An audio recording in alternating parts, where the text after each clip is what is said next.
ভাই বিয়ে করাবে অতি খেলতেছে এখন এসে। ভাই বিয়ে করানোর স্বাদ মিটেছে। হ্যালো গাইস, আসসালামু আলাইকুম। আপনারা দেখতে পাচ্ছেন কত কষ্ট করে দিচ্ছে। আমরা এখানে গাড়ি ধাক্কা দিচ্ছি আর জীবন আসবো না বলরামপুর যে পিড়ি একটা খাওয়াইছে এই অবস্থায় মাথা নষ্ট হয়ে যেতেছে। কি কইরা না করে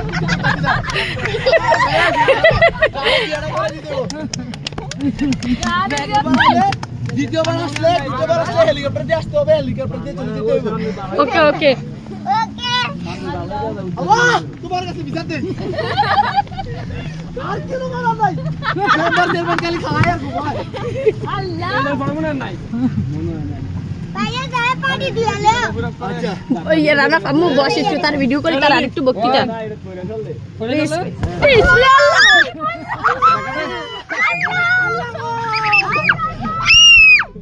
আই কেরে কান্দি হাত খালি বেরেছে